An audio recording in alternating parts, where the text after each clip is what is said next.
Welcome back to the FanSpeak Network and another episode of Sibling Showdown, the best ball live draft edition. That's right. Every single Wednesday, we will be drafting a BBM5 live right here. And in just 1 minute, we will be doing that.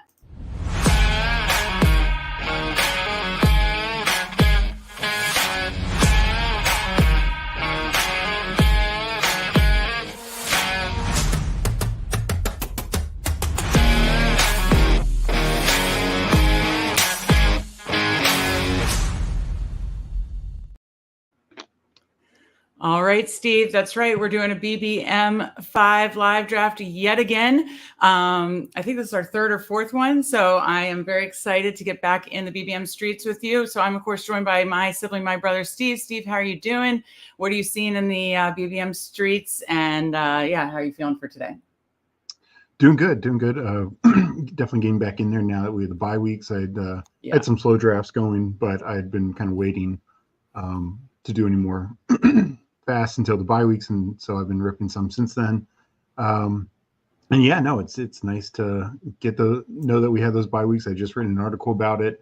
What teams you could kind of stack together and whatnot. Also the whole you need to make sure your team's good for the last week of the regular season, because there's 6 teams on buying, including some big ones like the Texans and Ravens, which coincidentally also match up week 17. So makes that stack a little tougher. You have to be really smart to make sure that you're not just shooting yourselves in the foot, even if that is the absolute stack you want week 17. You might not get there if you don't make the playoffs because you overstack those 2 teams or that week 14 in general. Right. And Steve talked about the article he wrote. We've done a lot of articles the last few days. We'll have several articles up every single week on fanspeak.com, and you can check out his impact on bye weeks. He breaks it down nicely about how you have to be careful for your team by position, how many you kind of don't want more than of a certain bye week, and then, within stacks. And like you said, like kind of what teams might go together within the different bye weeks. So made a lot of good points, but be sure to check out all of our totally free articles on fanspeak.com. And of course, while you're in here, like this episode and subscribe if you're not subscribed yet, so you know when you go live with all these shows, because we have 4 live drafts a week.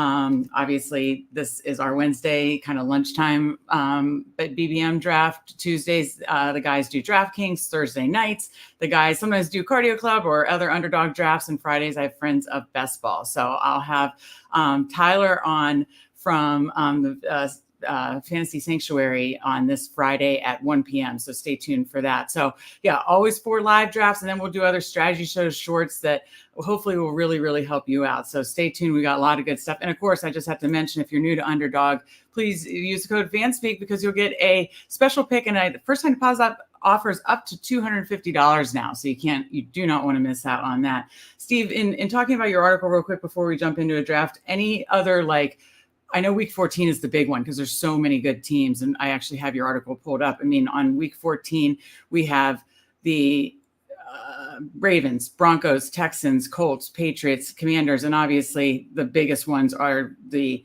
Ravens and Texans playing each other. Mm-hmm. By the way, week 12 has quite a good bit of good, really talented teams as well. Falcons, Bills, Bengals, Jaguars, Saints, and Jets. So those 2 we really have to be careful with because they're ending the season. So any other kind of thoughts on that? Yeah, I mean, those 2 weeks, they're near the end of the season, so your team has to be really good going in. And it's 6 teams, and it's multiple really good teams that we'd love to be stacking together. And even some of the ones like the Broncos, Commanders aren't as good as, say, the Ravens, Texans, but you can find value pieces there. You find that mid-tier, that third running back, an Eckler or Brian Robinson. But if you've already taken Derrick Henry and maybe another guy, or like a Joe Mixon, you're could be very thin that week, and you just don't want to be taking zeros or taking like massively underperforming. You don't want, essentially, in any bye week, so much of your team to be accounted for the bottom third of your draft, so to speak. Yes, people find the Pukas, the Kyron Williams there for sure, and you can find value plays like Gus Edwards, who filled in last year due to injury, but you can't rely on that. And so you don't want to set yourself up to be guaranteed to be having to rely on those types of guys for any crucial week. But especially as you're in the playoff mix, and then you lose it week 14, that's just a killer. It is, because it's so, you and I talked about last week, it's so thin between second and third. Most times, not every single time, but most pods are very thin between second and third. And I'll tell you what, I had a lot of sweats that some broke my way and some didn't. And that is heartbreaking when it doesn't break your way. And a lot, I did have some end of the season teams that had either injuries or just teams that I was backloaded with week 13, 14 buys. And, so you just want to be cognizant of that. Because like you said, you and I were looking really good when I was visiting for Thanksgiving. And then a couple weeks later, a couple injuries, a couple loaded bye weeks. And, we were both very happy with our advance rate last year, but it could have been even better. And that's, you think about what could those beautiful teams have been? I don't know, because we certainly were sure as hell building for the Detroit Dallas week 17 fireworks that were part of, what you wanted week 17. And so, doesn't matter if you build a beautiful, week 16 or week 17 team if you don't get there. So I think your article was great. Be sure to check that out. I did a article about the playoff first part. I'm doing a 3-part series, but a first part breaking down the weather girl aspect, the domes, the good weather environments that we, of course, want to target. We're not going to force it, but there are 8 teams that I identify that are offenses I love that also have a very nice weather dome environment in the best ball playoff schedule. So check that out. Check Steve's bye-week article out. And he also has his rankings are up. We're going to get a CVSV file for that this weekend. And you can see guys who he's higher on than ADP. So check all those out. We've got Greg in chat, that's Spread, who be sure to check out. He and Tyler on the DraftKings show from yesterday. And then we got Felix, the Millie Maker, DraftKings Millie Maker, Felix Castro in chat. He said y'all's positional content was great positional breakdown was great content. So thank you very much, Felix. All right. Well then, Steve, I think it's time to get in a draft here if you're ready. And if anybody's watching or in chat and wants to join us, please do. I'm pulling over Underdog now. And I tested this, Steve, because I'm so paranoid now, but I'm going to jump in. We're going to do this together.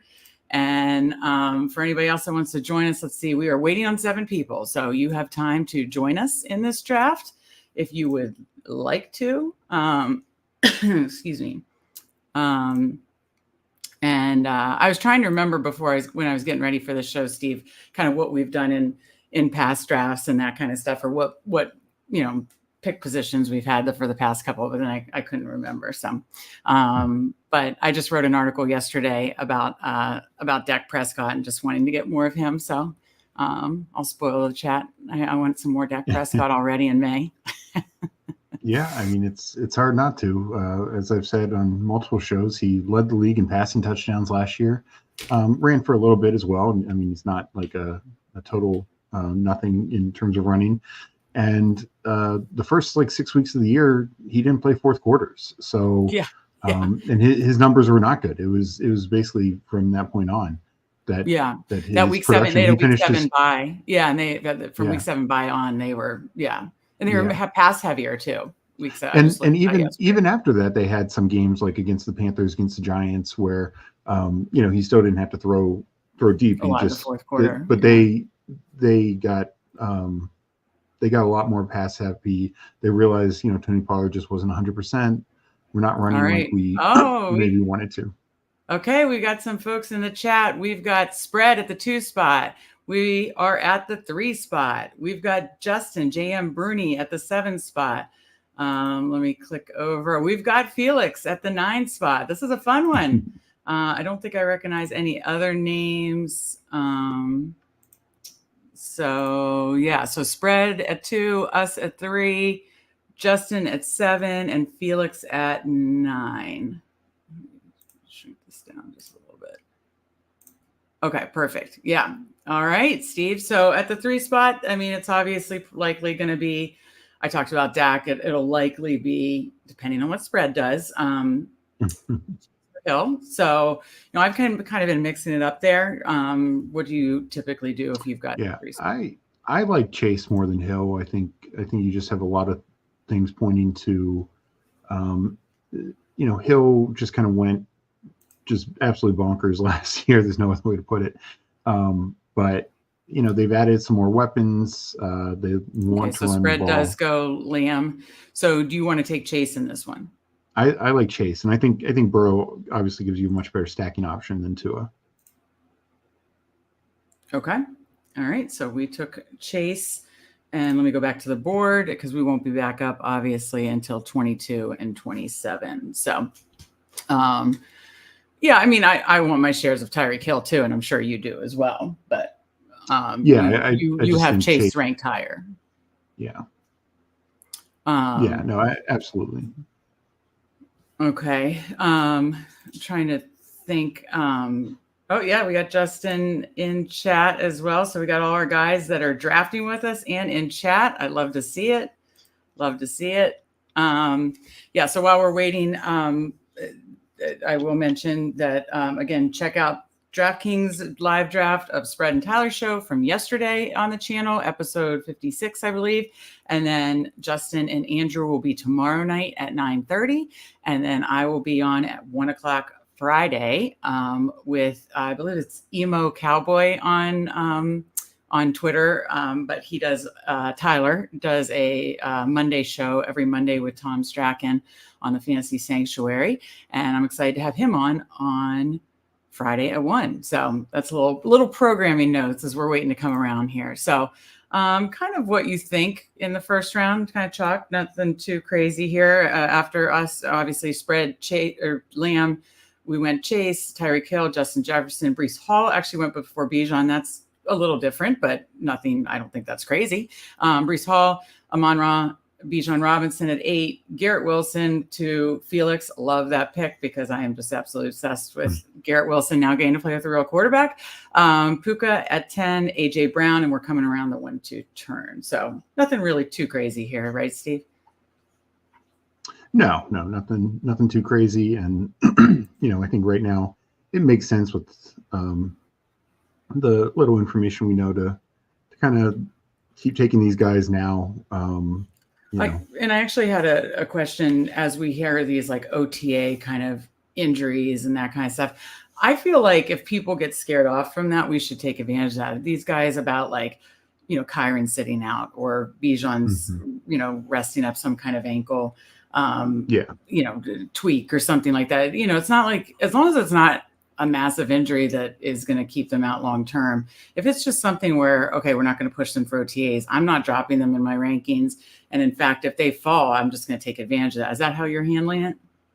Yeah, I mean, we're so far away from the season, unless it's a major injury that of course, that changes everything. But yeah, these little bumps and bruises and the OTAs, they're just being cautious. Yeah, exactly. But I guarantee we're going to see Kyron fall even further and Corum fly up. I guarantee, don't you think? I would imagine. I think just that's the way it's been trending already, and it was kind of trending that way already.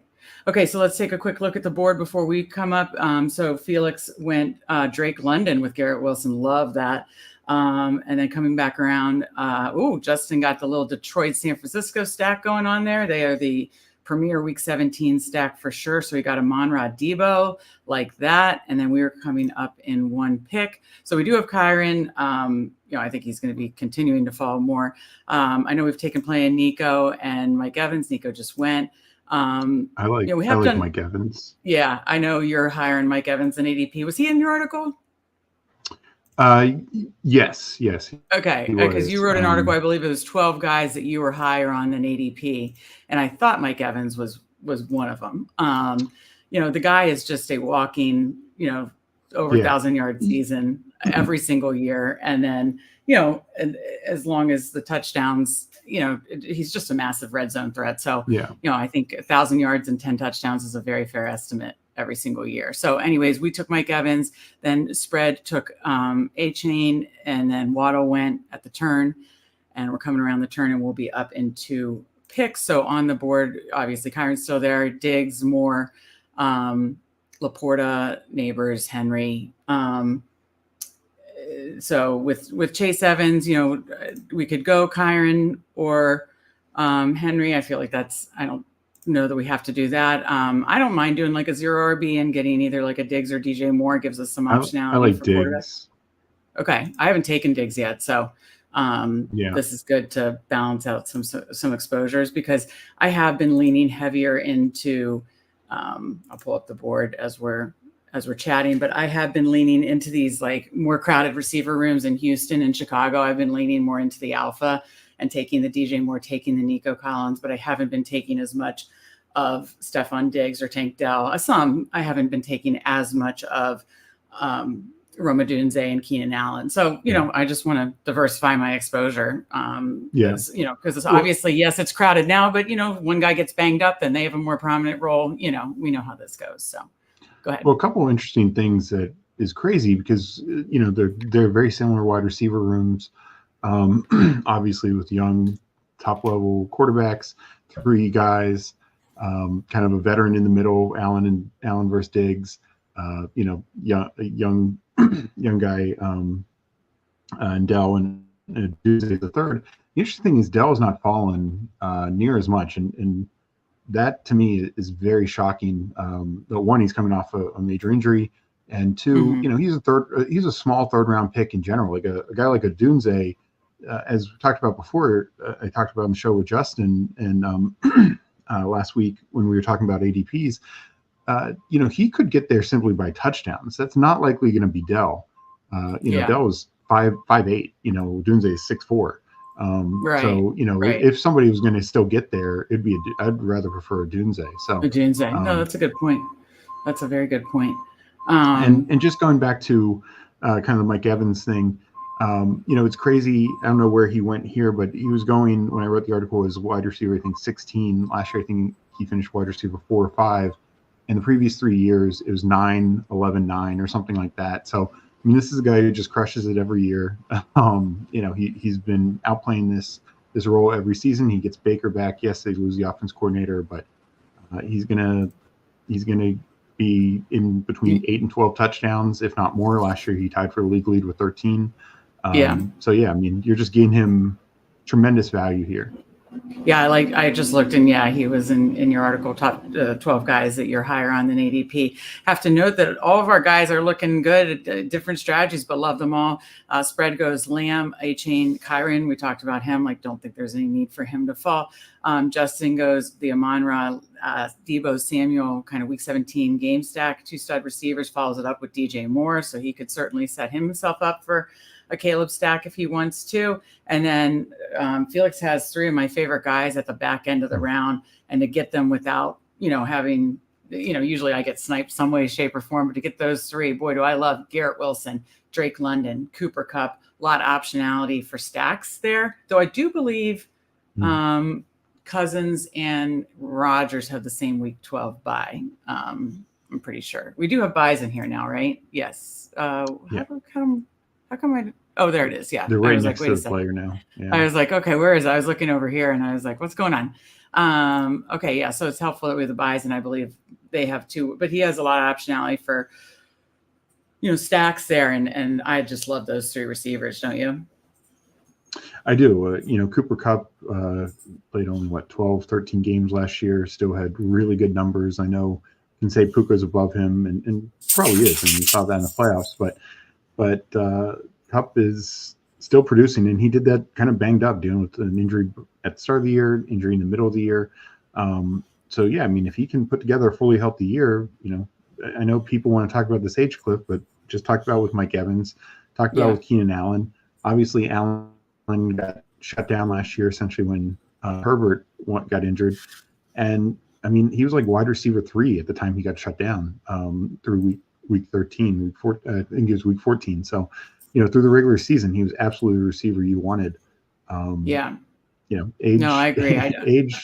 Age matters less than people think, especially in good situations. Yeah, I think Cooper Kupp is being undervalued right now, and to get him in the 3rd round, especially with the combination of those 2, I absolutely love. Then he followed up with Derrick Henry. Justin's on the clock now. And then we can take a look at the board. He took Travis Etienne like that. And then we're up into, so we have a lot of options here. So we started Chase, Evans, Diggs, I mean, if we wanted to, we're going to be up at, let me just look at our numbers here. We're going to be up at 46 and 51.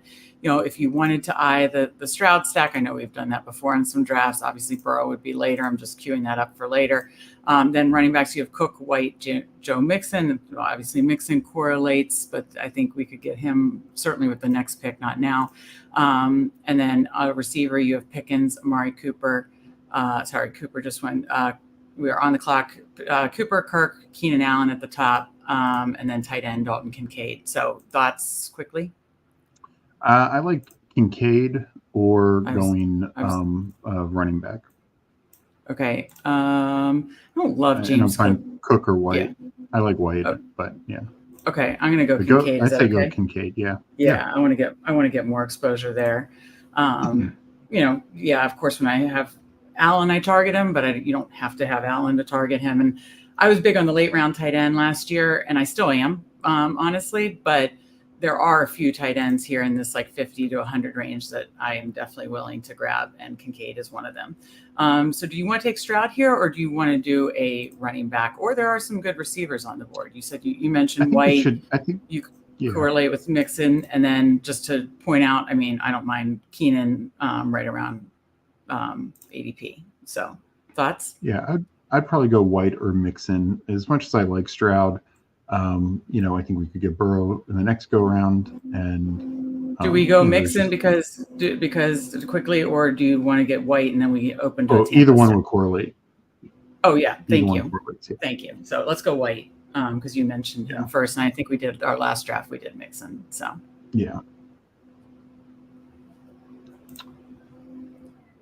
Okay, so just to look at the board, so spread had taken, we took Kincaid, spread took Kirk, and then of course at the turn, Lamar Jackson, Mark Andrews, you can certainly get that now. What used to be a 2-3 turn, you can get at the 4-5 turn, which is interesting.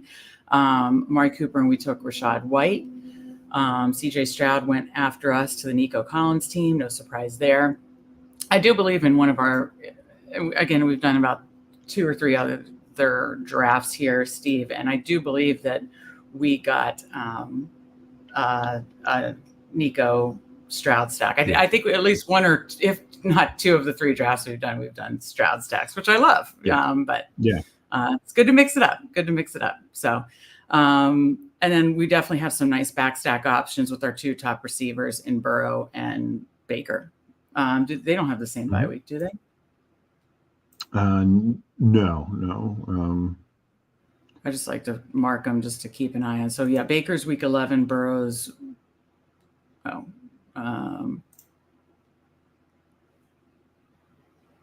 It is. Where are the Bengals? Bengals are week 12, I think. Okay. Yeah.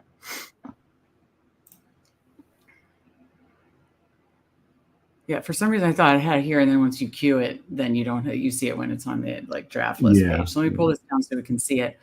So we took Rashad White, CJ Stroud, Terry McLaurin, Joe Mixon, Patrick Mahomes Justin got Patrick Mahomes. Very nice. I'm sure he has plenty of options to backstack that. Then Keenan Allen, Xavier Worthy to Felix. I like that.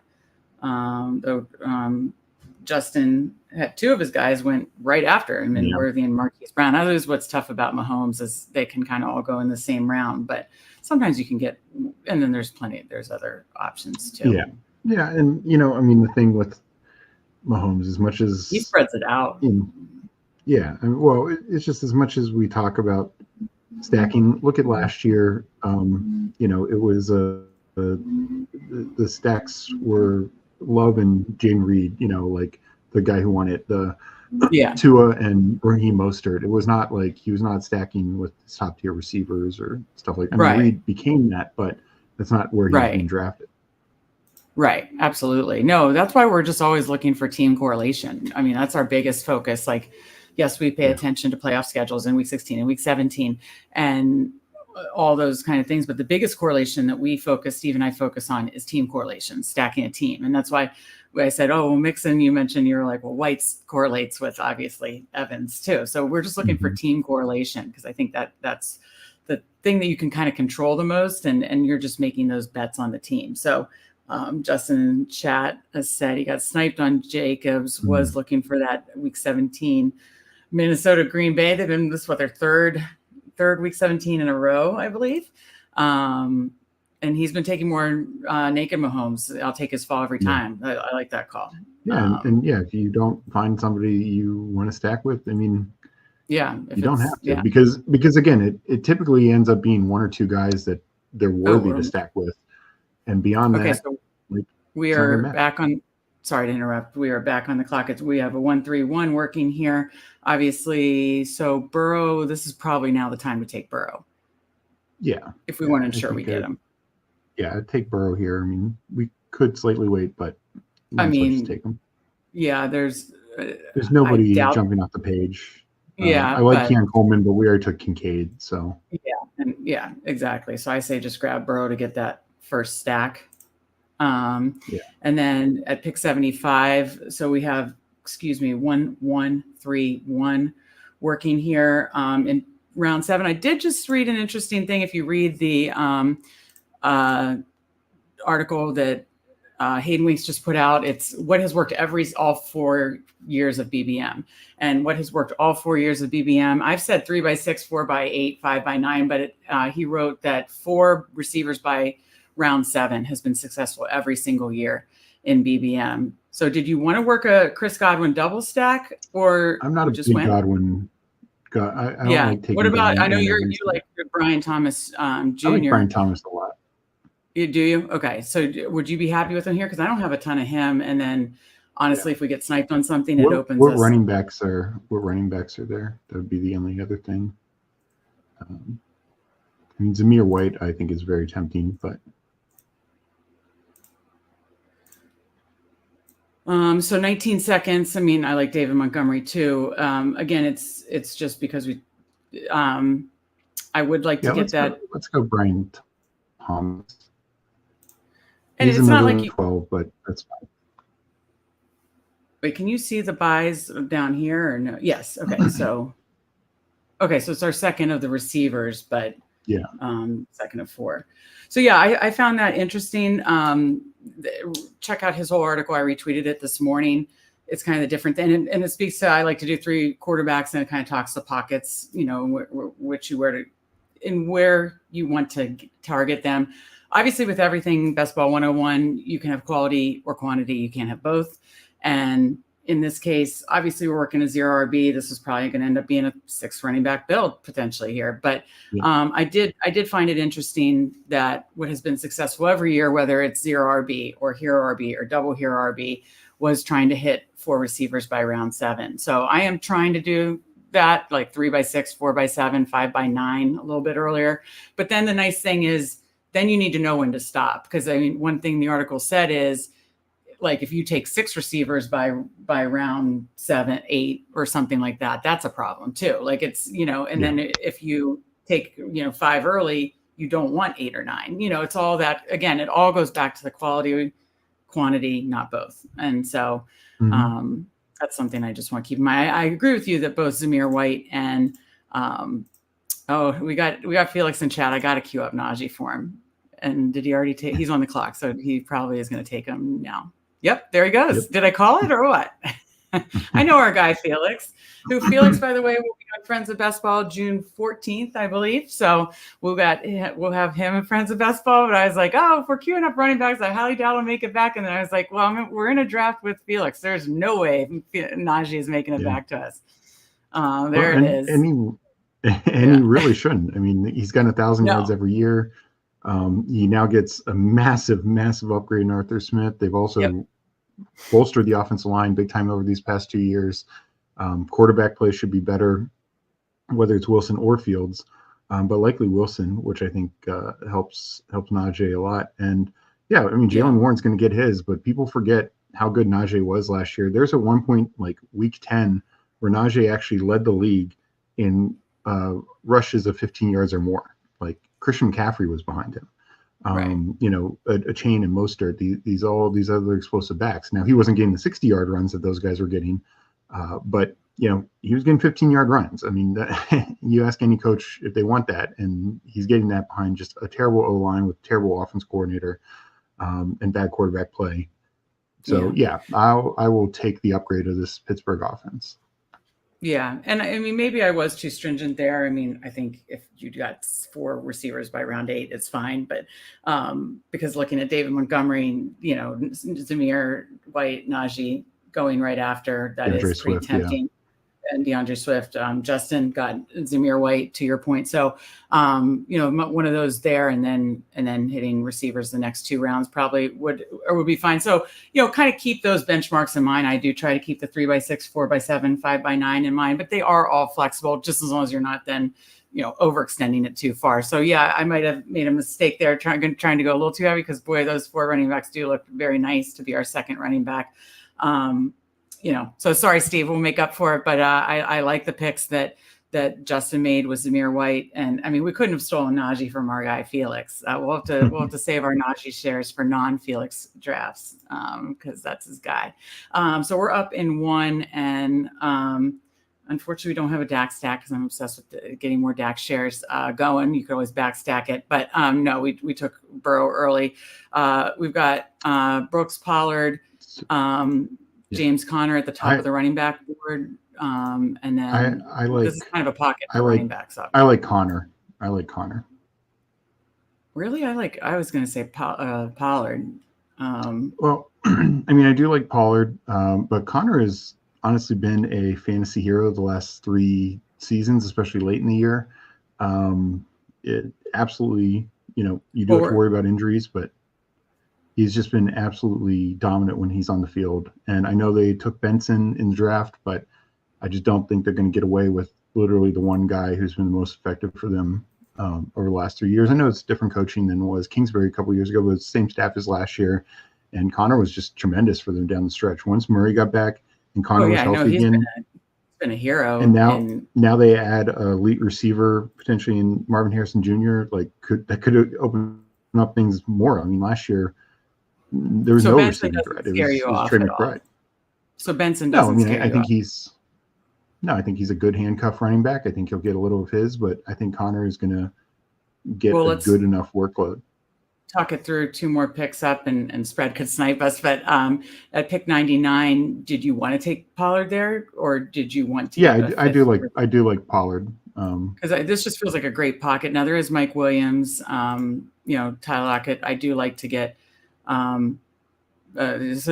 got the Dak stack with CD. Love that spread. Yeah. Do you want to do Pollard, or do you want to do you have a strong lean over? I just want to mention the receivers really quick. Mike Williams, Tyler Lockett, Doubs are the other ones that, I'd say Mike Williams would be the only one that jumps out to me there. Also, there is some, I believe, Week 17 correlation. I'm still trying to memorize it, but I believe Jacksonville, Tennessee plays Week 17. Am I correct? Or maybe Week 16. They either play Week 16 or Week 17, but yeah, they're playing in the playoff range for sure. Yes, definitely in the playoffs.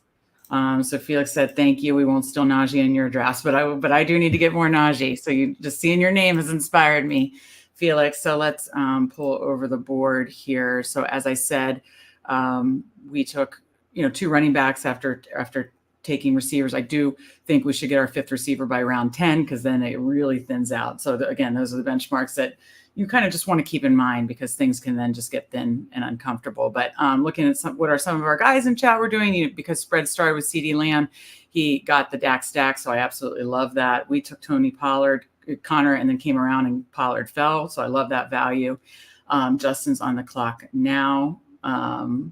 And he just took Brock Purdy. I love that, because he's got that Detroit Detroit San Francisco stack. Really like that pick, Justin. And then we've got Felix on the clock now coming around. So already to round 9. Yeah, Purdy feels similar to Kirk Cousins last year. He was going kind of in the 9. He was more like 10-11 range, but you just knew that he was just going way too low, given the weapons that he had, given the offense coordinator that he had. Purdy, it's the exact same thing. We can say his arm's not as good, and it's probably not as good as Cousins, but the fact is those weapons are just so elite. They even added more to it this year with Parasol in the first round. More depth at running back in the draft. So yeah, I mean that team's just so locked and loaded, and just brilliant offensive mind and Kyle Shanahan. So yeah, absolutely. I love Purdy in this range.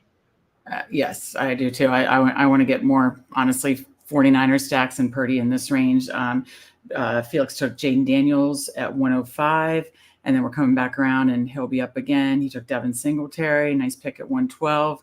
And then we are coming around in 5 picks, so we should probably start queuing. Mike Williams is still there. Shakir doesn't really jump out to me. Donnie Mitchell, see, this is why it gets a little gross, because it does thin out getting that fifth receiver. So any other receivers here that you like, Steve? I mean Shakir is fine, but there's honestly if Williams is not there, we should probably just take the best running back, and then coming back take the receiver. If we're going to reach for a receiver, might as well reach for him a couple picks later. Well, I'll click Q. Austin Eckler, Chase Brown. I'd also do Elliott. I think he's still being massively underdrafted. Okay, we're 1 pick away. If he's there, you want to go ahead and take Mike Williams?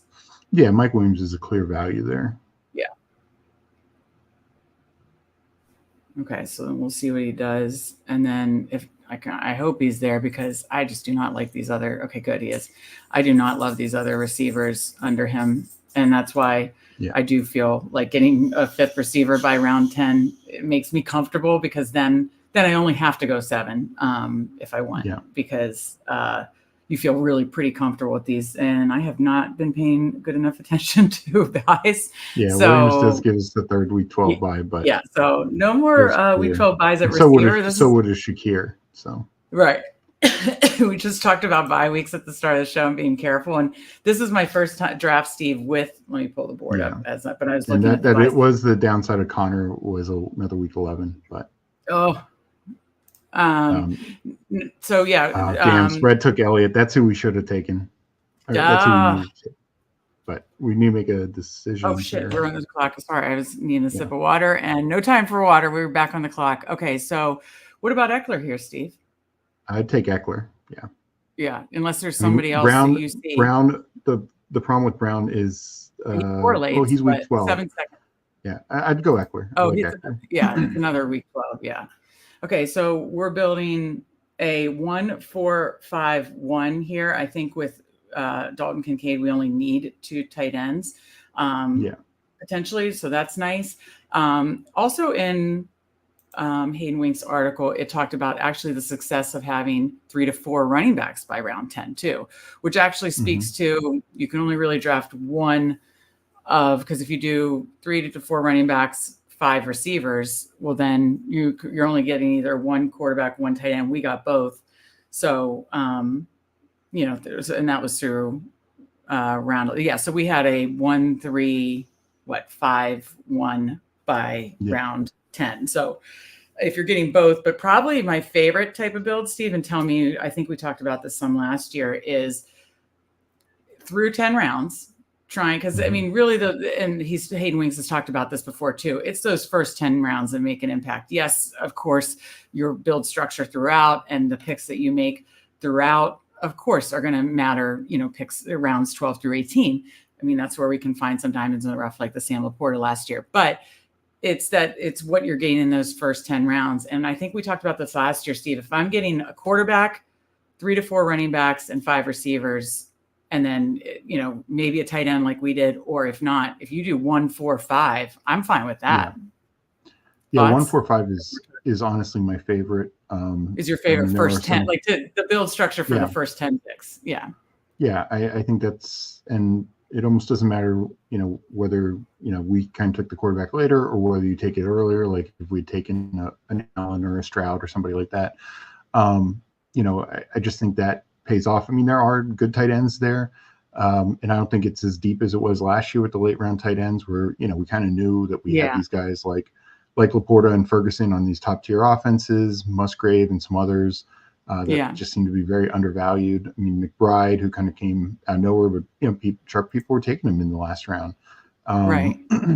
So let me just say hi to our guy here, NF42. I know, follow you on Twitter, and I believe you were in the show chat with Friends of Best Ball with James Brimacone on Friday, but he said, good morning, new to the channel.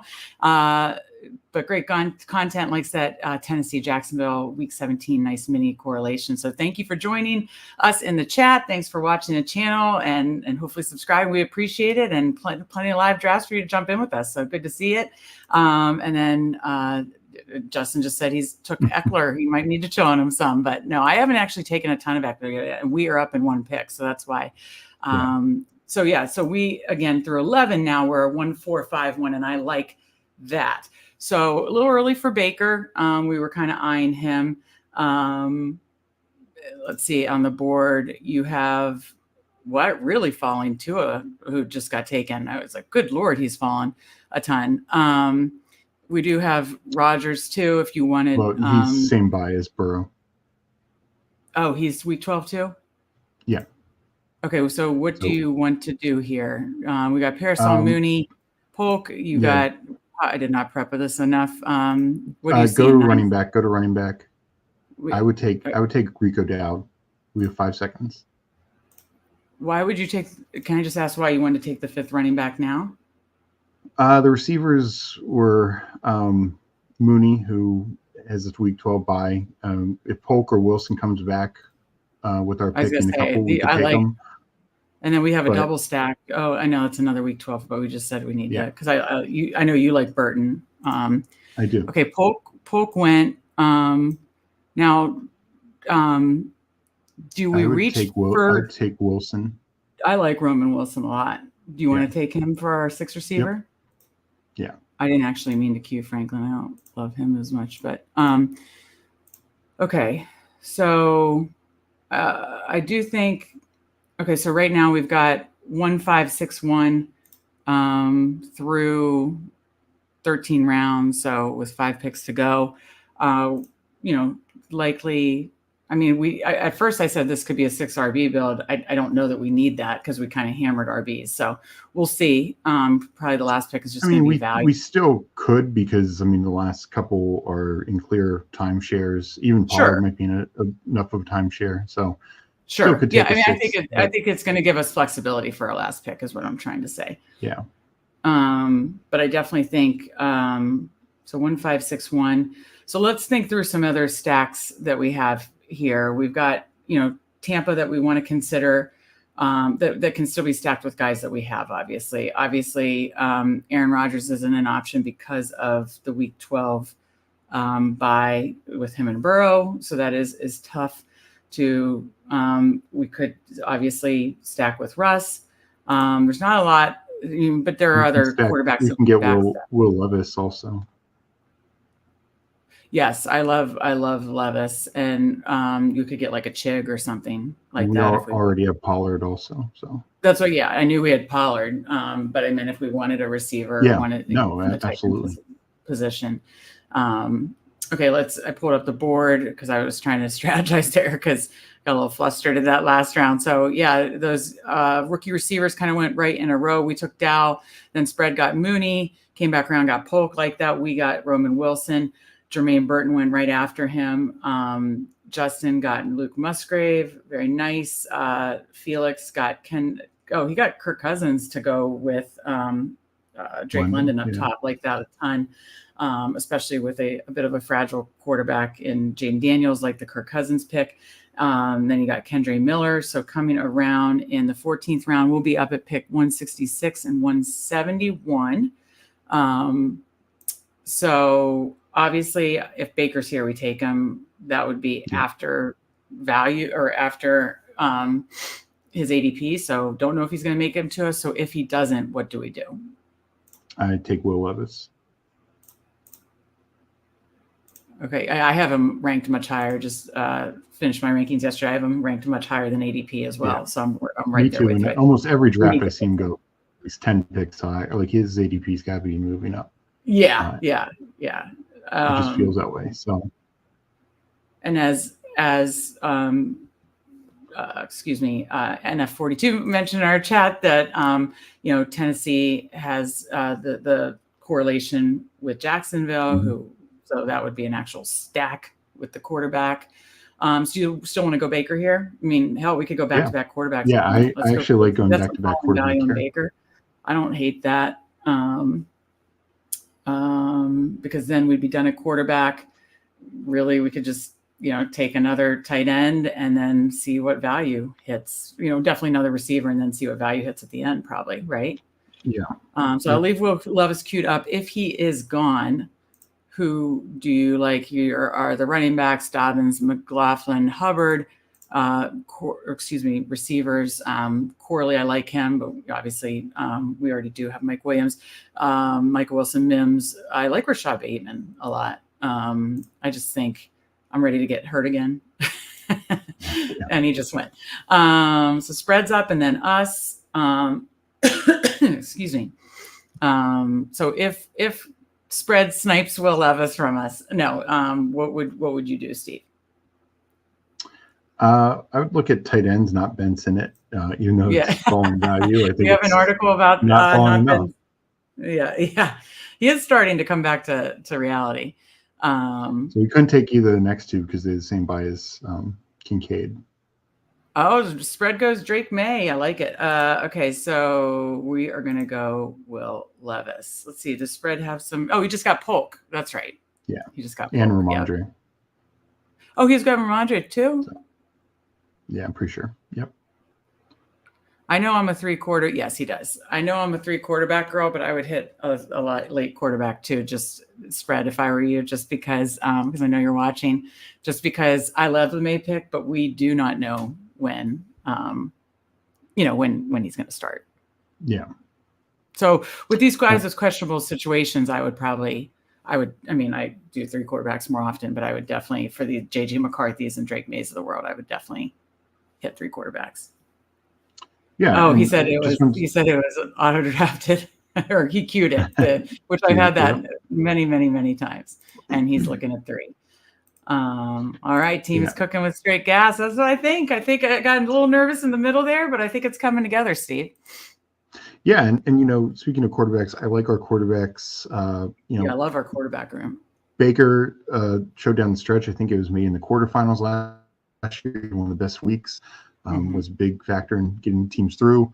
Of course, we're pairing him with Mike Evans, but I just like, second year in that with that team. I know the offense coordinator is changing, but I think they want to keep doing what they're doing. They're good. They're good in the playoffs. Baker was actually good in as a playoff quarterback for a couple weeks. So yeah, I'm a big fan of that. And Will Levis, I just think you look at them bringing in, new coach Brian Callahan. He wants to institute the Cincy offense essentially. There they have Ridley and Hopkins. I mean, talk about a 1-2. They just signed Tyler Boyd, and then good backs like Pollard, who we have, and Spears, and then Chigakonkwu. I mean, that's it. They built their offensive line now. So, what's interesting? Sorry to interrupt you, and let me know because I'm on FanSpeak looking at my article right now. How many picks until we're up? Oh, okay, we're up in 4 picks. We're up in 4. But I looked at the best ball playoff schedule article I did. Again, it'll be 3 parts. I'll have the other 2 parts up this week. First part last week was the weather situation. Tampa, love their weather situation. Indoors at Chargers. Tell me when we're up, Steve, because I'm on fan. Indoors at Chargers, domed at Chargers, dome at Dallas, home in Florida at in Tampa against the Carolina. Love that weather schedule. And then I know we're up soon. And then Tennessee is another good one. Home in Tennessee against Cincinnati. So we've got some week 15 correlation in our team. At Indy, dome, at Jacksonville. I think I put the wrong color there, but at Jacksonville, so in Florida. So like that. Those 2 guys, like the stacks we did. So, okay, we are back on the clock, Steve, with 3 picks to go. And of course my mouse is okay. So 3 picks to go. I think we're just kind of looking for definitely a tight end receiver and then best available. So who are you liking? Yeah, I kind of would say, let's just get our tight end. We can't get we can't get Conklin. Let's take Chig and be done with it. Where's Chig? Go down there. I got it. Okay. So we got Chig. Okay. Yeah. And then at 195, I mean, receiver thins out quick. So I'm just going to start just yelling out names that you like. I mean, Tyler Boyd, how are we doing on getting out of the week 12 bye mess? So we have 3 Week 12s, we know we can't do that. Do we have anything Yeah. else of concern? Not really. Not For really, receiver, no. right? Yeah, we 2 week 11 running backs, but that's it. Okay. So for this, do you have any strong takes on receivers? I mean, this is where even some of the guys I like Tolbert. I think he's. Tolbert's still there. Okay, good. I love Tolbert. Yeah. And he's week 7, I believe. Yeah. Yeah. Okay, so if he's there, we're taking him. Okay. Yeah. Yeah. No, I think you saw him and we got have a bigger team role. Correlation too with him and Dow. So go ahead. Yeah. And, you saw him take on a bigger role as the season wore on last year. Obviously, Michael Gallup is gone. They didn't really address the receiver this year in the draft or with free agency. So just it should be his role. And this is one of the more pass happy teams. I know so much of it went to Lamb last year that it made it seem like that, nobody else can succeed. But sometimes those situations, Lamb, as much as I love Lamb, he could lose 10% of his work and 10-15% of his work and still be a top 6 receiver. And that could, filter more to guys like Cooks and Tolbert. So, I like taking a shot with a receiver with one of the top quarterbacks in the league, passing quarterbacks in the league in Dak. Oh, absolutely. I have to mention really quick, because I still have this article pulled up, that again, our top stack was Cincy. No, we don't have week 16, 17, but we got the week 15 correlation with Tennessee. And then Tampa, we just ran back a week 16 correlation. They played Dallas. And then there was one other point. There was one other mini correlation I just saw, and we had the Titans Jaguars week 17. Yeah, and then the Titans Jaguars. I thought there was another one, but just looking through, I was like, oh, I didn't even realize we got that. All right. Okay, so we have one guy we could target here would be Evan Hall, running back from the Colts. Also gives us a little bit more of that playoff correlation. I think we don't know who Jonathan Taylor's backup is going to be. It's likely going to be Hall or Trey Sermon. I'll take some more shots on Evan Hall. We know it's a highly valuable role if Taylor misses any time.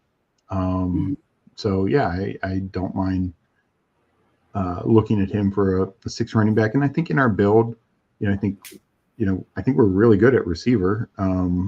So it was basically a 0 RB build, and then with the 0 RB, the first 3 picks, and then definitely got 5 strong ones before it thinned out. And I really do like Roman Wilson and Jalen Tolbert.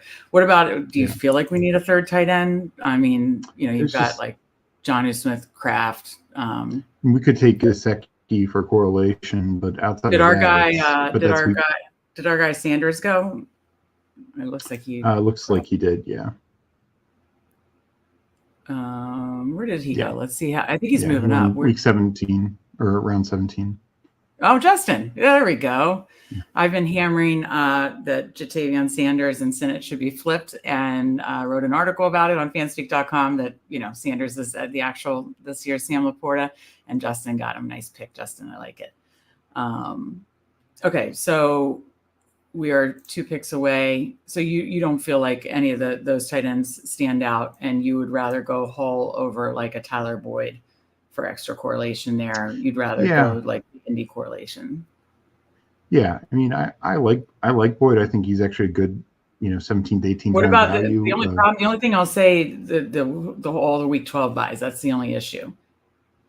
Yeah, but we do have 2 week 11 buys. Our top 2 running backs are week 11, so it's going to be a thin week for us at running back. And also missing some other pieces that week, like Mike Evans. We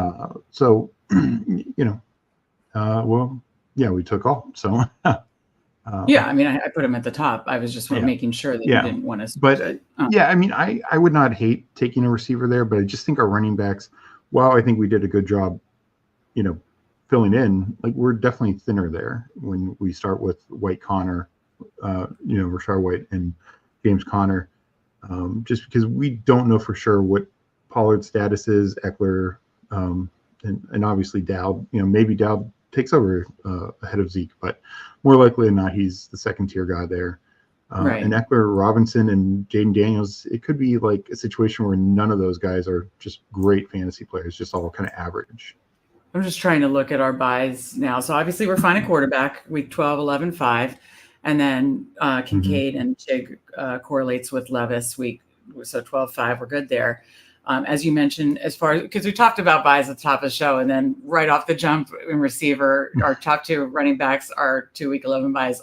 3 of our 5 top receivers are top week 12 buys. So, things that I want to improve on. This was my first draft actually with the bye weeks plugged in. So that's helping, but I still need to keep working on it. So we do have 2 week 11 buys, but we have 6 running backs. So that fills it in. And then we do have 2 week 14 buys, but one of them is Hull, and then our 4th running back in Eckler. So I don't think that's as concerning.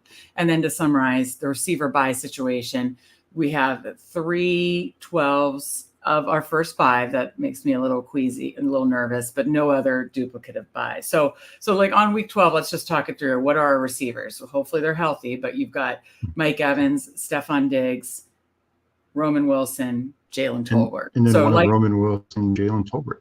And here's the thing to keep in mind.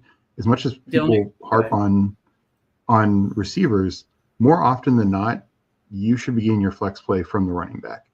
And, no, I understand that, but we are going to have a week, Kincaid's week 12 too. So we don't have any running backs week 12, which was key, and only one receiver week 11. So while we take some little hits with how much draft capital we invested in those 2 bye weeks, I don't think it's to the point where it's going to be too prohibitive. Total detrimental. On week 12, we are going to have all our running backs who are healthy able to fill in and definitely fill in that flex play. And we're going to take a hit. Our running back are no matter. Go ahead, finish what you're saying. Yeah, we're always going to take a hit at tight end when we draft one so high and then their bye week, so. Right. Yeah, that was going to be thin that week. And I'm saying we're not going to it's just going to be Chig in the tight end position. Hopefully he's healthy. And then, and then obviously as you said, you'd like the running back to be on Underdog, your flex play a lot anyways, but it's definitely going to be in week 12, the flex play, and hopefully they come through there. And then hopefully those other, just 4 receivers can fill the 3 receiver spots decently enough, right? Is what you're hoping. Yeah. And one thing I will say, chat stuff. Go ahead. Yeah. One thing I will say with, in terms of how much we definitely focus more on bye weeks, and I'd always much rather do this and have 2 tight ends versus the 2 quarterbacks. For an instance, last year, my highest scoring team on Underdog, which counted for the regular season, so that was nice. But my highest scoring team for the regular season, I actually did not have a tight end for a week. I had Pat Frymuth and I think Jake Ferguson, and the Ferguson's bye week, Frymuth was injured, so I had no points from tight end that week. On the last week of the season? Or just his bye? I'm sorry, which week was that? No, during Ferguson's bye week. I had no points from a tight end. Gotcha. But I was able to that was still my highest scoring team, which finished in the top 10,000. It was, I had a couple teams in there, but that was the highest one. And that was with the 0 1 week at tight end, just simply because I did not have a tight end. Yeah, if you're going to take you want to try to build it so you don't take any zeros, but that you'd much rather tight end than quarterback was your point. Yeah. Yeah. Okay. Let's hit the chat really quick.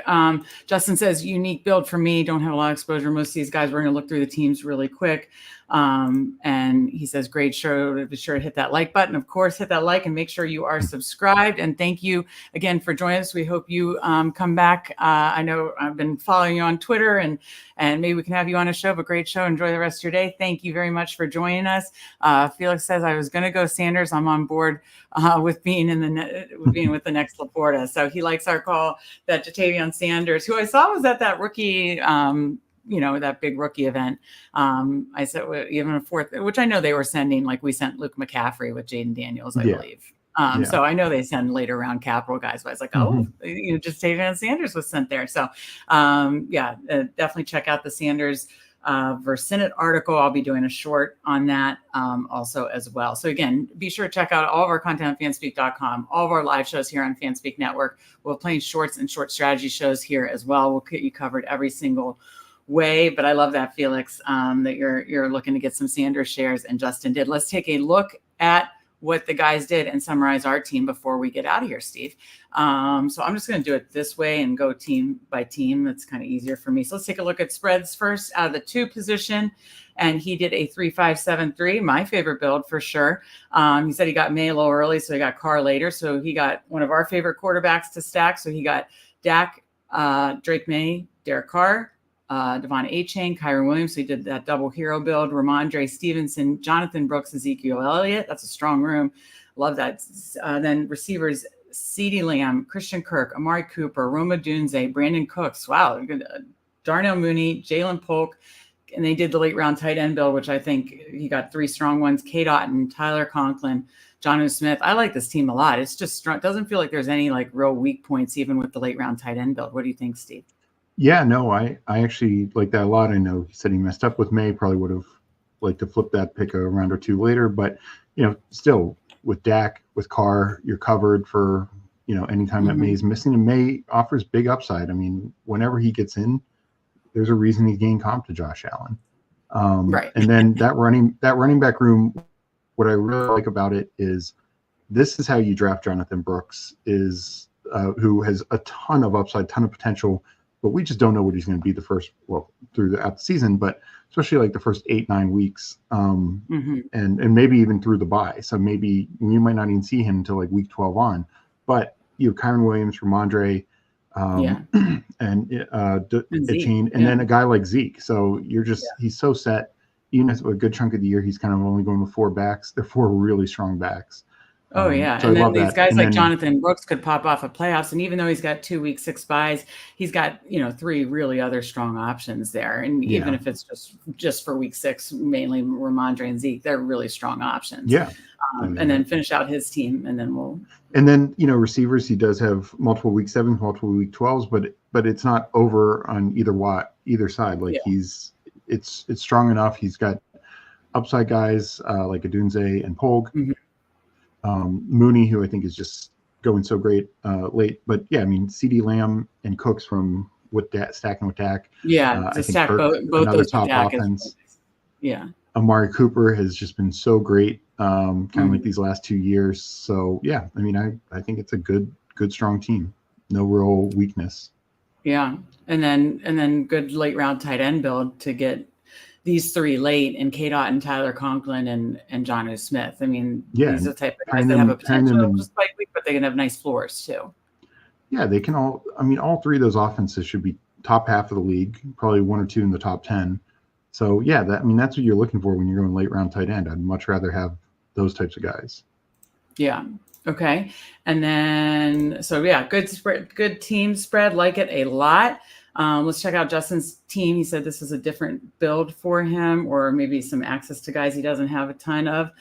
So he's got 3-5-7-3 as well. Patrick Mahomes, Brock Purdy, Jared Goff. So he's got 2 the quarterbacks going in that marquee matchup of week 17, 49ers Lions.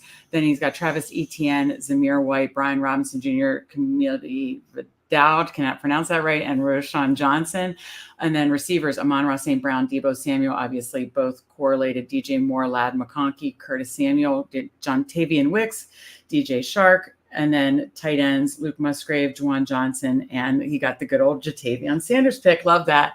Obviously, he's got Purdy and Goff stacked up real nice. Didn't force a stack with Mahomes, which I don't think you need to. If they're taken, you don't just draft a guy in the 18th round that's not going to do anything for you. Just to say, I mean, how many people were drafting? Who are those dust balls that people were drafting from Kansas City last year, like Justin Watson and who's the one guy that barely even was active? Who's the one guy that was like barely active? Ross, was that? Ross, but the guy who's on the Giants the year before that people were loving, the slot receiver. Can't remember his name off the top of my head. But yeah, he said everything in his power not to. Justin genre. Yeah. Everything is power not to draft Justin Watson. Yeah. I mean, Yeah. it's probably really not going to help you. So, I mean, you don't have to force a guy like Mahomes spreads it around outside of, Kelsey being a big target share. And if those other main receivers go, they go. And, I like this build. So obviously no bye week issues there.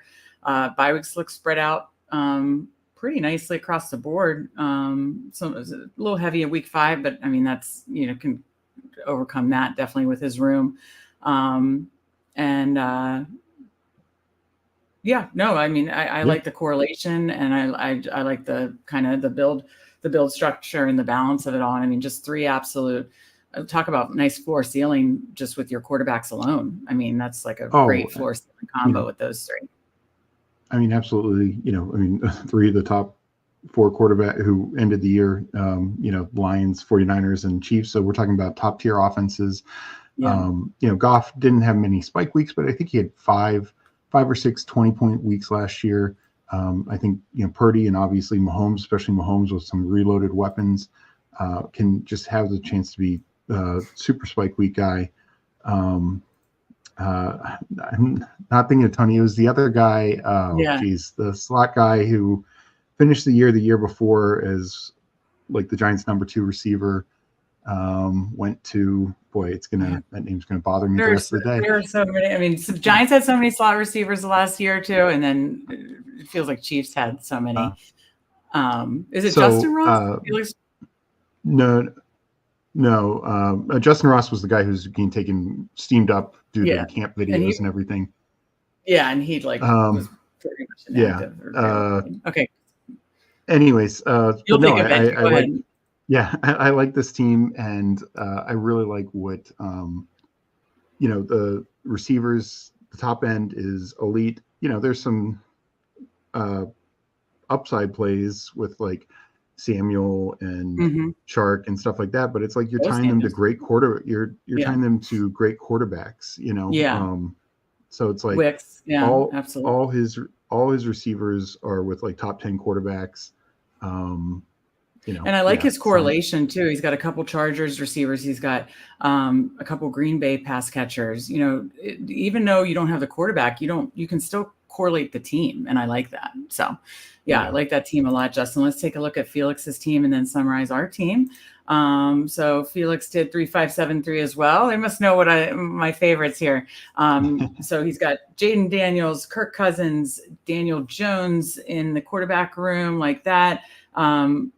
Running backs, of course, Najee, but no, Derrick Henry, Najee Harris, Devin Singletary, Chase Brown, Kendre Miller, and then receivers. I talked about those first 3. I love that combination. Garrett Wilson, Drake London, Cooper Kupp. Then you got Xavier Worthy, Jameson Williams. Wow, that's strong.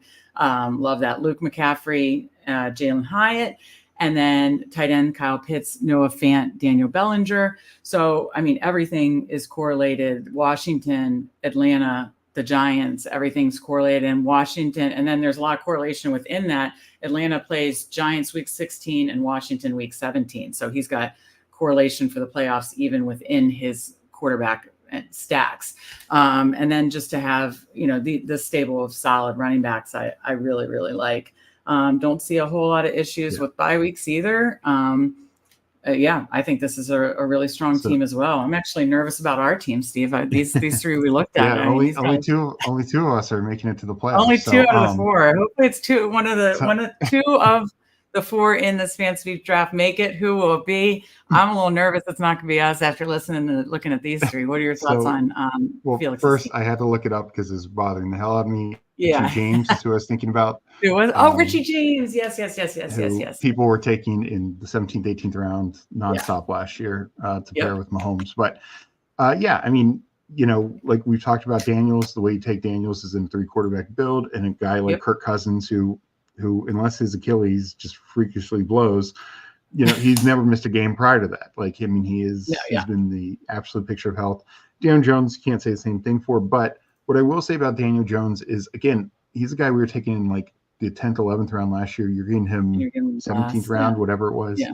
And we know the spike week upside is there with his rushing ability, stuff like that. He's probably not a guy who's going to be there week in, week out for you. But you pair him with the Jalen Hyatt, Daniel Bellinger, who right now, given Waller's unknown, is a decent third tight end. But he also can risk that because his top tight end is, of course, Kyle Pitts, who again one of the best tight ends now that he is a quarterback. So yeah, I love that. Just looking at the top 4 of his receivers real quick. Garrett Wilson, Drake London, Cooper Kupp, Xavier Worthy, and even Jameson Williams. Oh, I love those again, 5. top tier offenses tied to top quarterbacks. Just that allows him to take shots on Luke McCaffrey, who's obviously stacking with Daniels, but we just don't know what his role is going to be. And Jalen Hyatt, maybe a sophomore bump with him, especially if Jones can play more. But yeah, no, I like that. Take some shots on those guys when you have such a strong room up top.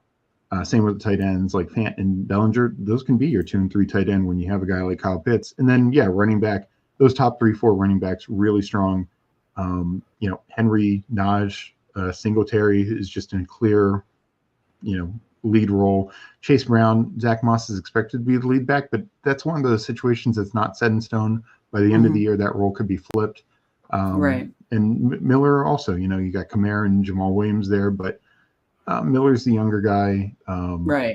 Than those two, one injury and Miller could be in a prime role. Right. No, I like this team a lot. Steve, I'm almost scared to look at our team after these 3. These 3 teams are really strong, but let's take a look. We did a 3-6-7-2 with taking Kincaid early. We just did 2 tight ends. So we got Burrow, Mayfield, Levis. Do like our quarterback room. We talked about that a lot during the draft. Then we kind of did more of a 0 RB build. So we did Rachaad White, James Conner, did, kind of whoopsie daisy there with our 2 top ones being week 11. We talked that through because we have Tony Pollard, Austin Eckler, Rico Dow, Evan Hall with our last pick. So I like that. Do have a good bit of week 12 buys, but we talked through that. Hopefully the 4 receivers can carry 3 spots for week 12. We have Jamar Chase, Mike Evans, Stephon Diggs, Brian Thomas Jr., Mike Williams, Roman Wilson, Jalen Tolbert. Love that as our last receiver pick. And then tight ends, Dalton Kincaid, Chig Okonkwo. Obviously, all of our quarterbacks are well correlated. There's a lot of intercorrelation too to the playoffs. Cincinnati plays Tennessee week 15. Yeah. And then we did get some in Jacksonville and Jacksonville, Tennessee play each other week 17. I thought one of them played Indy too. Yes, Tennessee plays Indy with our last pick we took Hall. But there's some intercorrelation there between Cincinnati, Tampa Bay, Tennessee. So I like that a lot. But again, all of our guys are stacked, and we stacked both Baker and Levis with the running back too in Rachaad White and Tony Pollard, and I like that too. So, I think the only thing that made me nervous was the whole kind of only have 4 receivers for week 12 bye, but hopefully we can sustain that. And other than that, I'm very, very happy with the build and the teams we stacked up. Any thoughts, final thoughts on our team? Yeah, no, we talked about it, but I think that's the way. We didn't, outside of Kincaid also, it's not like we have multiple running backs week 12. So we're going to have the options. What you need in that situation is you need your flex to be a running back for sure. And we're going to have every back who's healthy in the mix there. So that's great for us. And we still have Evans and Diggs. I mean, that could be many people's 1 and 2 receivers most weeks. Right. So if Roman Wilson or Tolbert can just get 10 points, we're probably golden. No. And now that I look at the team again, I do like this team. I like the teams we stacked up. I like the correlation.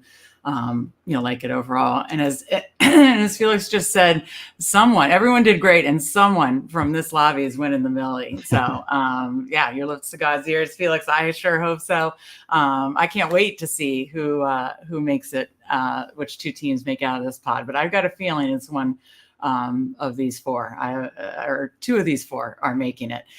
So, final thoughts, Steve, before we get out of here.